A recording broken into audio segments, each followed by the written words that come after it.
Let me turn to Werner Hoyer. Thank you for being with us, the President of the European Investment Bank. We are looking forward to listening to you, also from a multilateral bank perspective. So, Mr. Hoyer, the floor is yours. Well, thank you very much for inviting the EU Bank to this important event.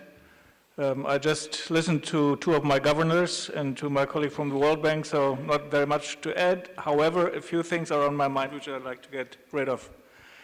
Ladies and gentlemen, this bank was founded in this very city 63 years ago when the treaties of Rome were signed. They're embedded in the treaties of Rome. The bank then grew in the woods of Luxembourg more or less unnoticed until the financial crisis and the climate crisis that what we have to cope with right now.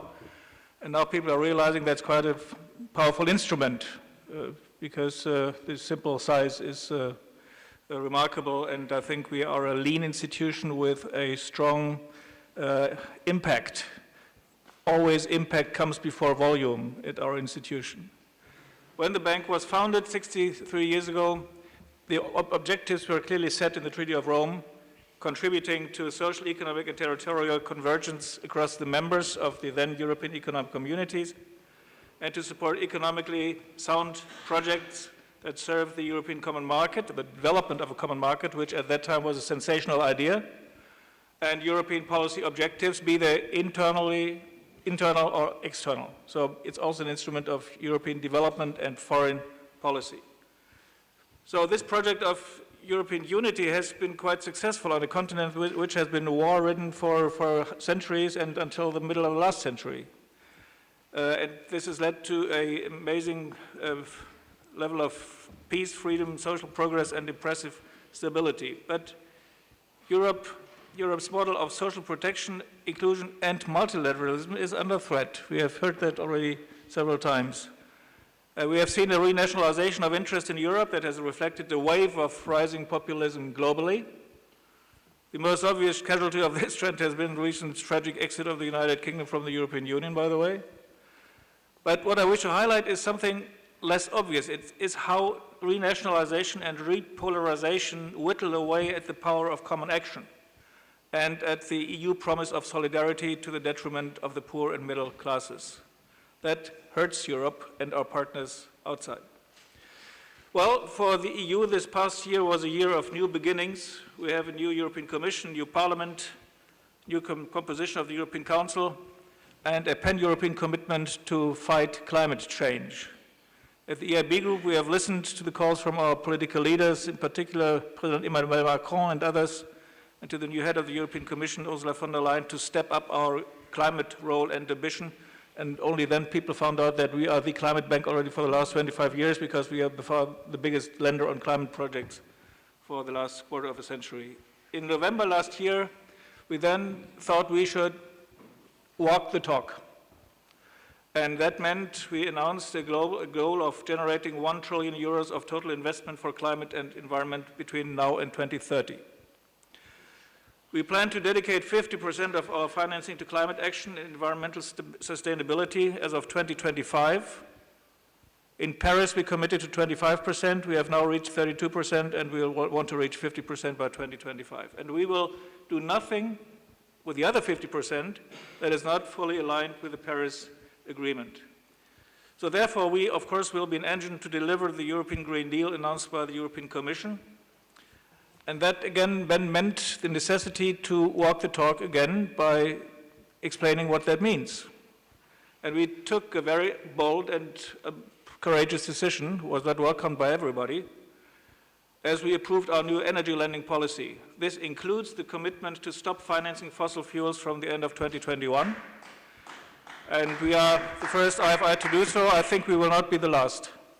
Not only because it's a political desirability, it's also a question of economic and financial wisdom.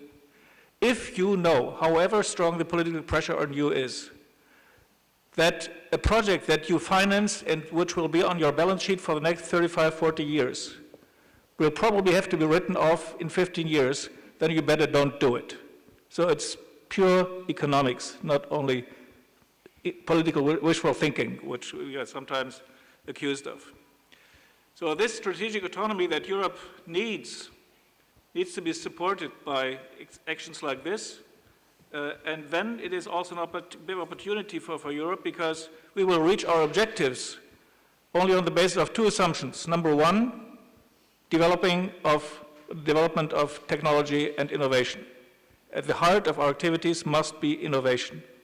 And secondly, the mobilization of the private sector. You mentioned the green bonds. Kristalina, yes, whoever was the first, I don't care, but it was in 2007, and it was at that time something that was considered lunatic.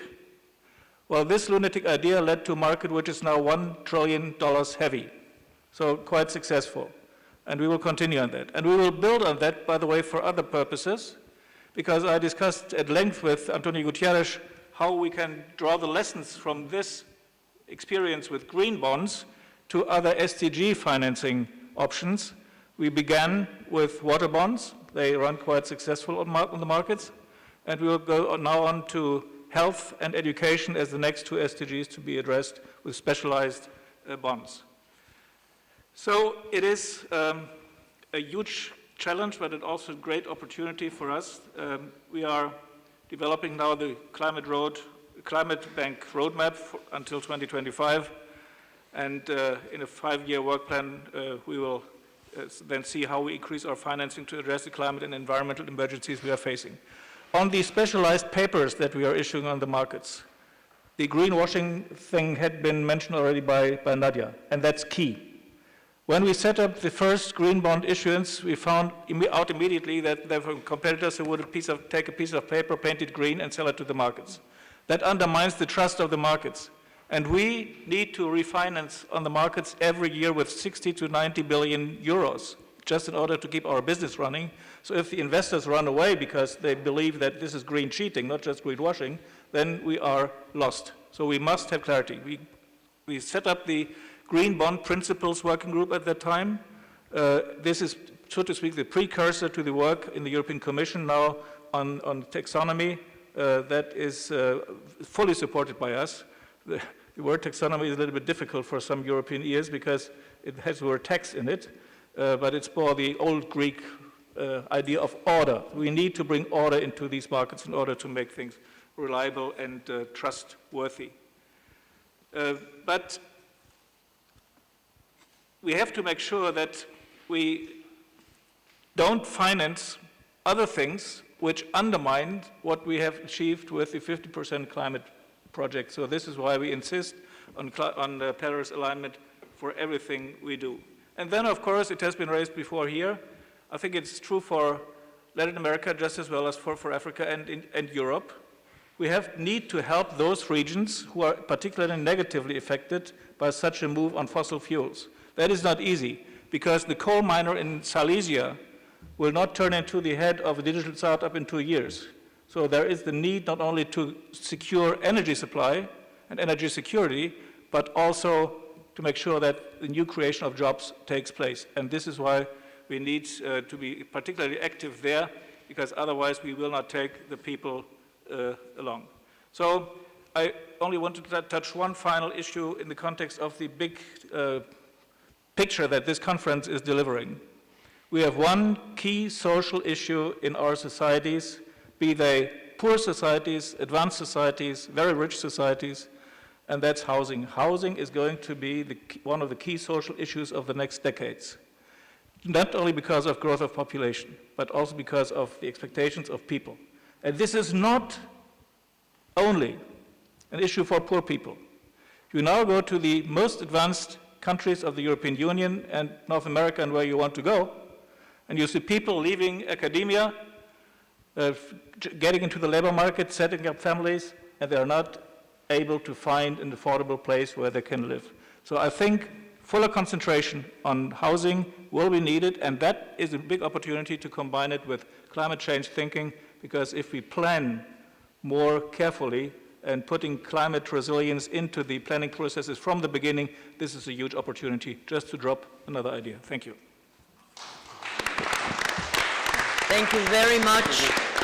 I think you brought to the table the question of resilience, water, housing, sectors that we have not been touching upon, so thank you so much for that.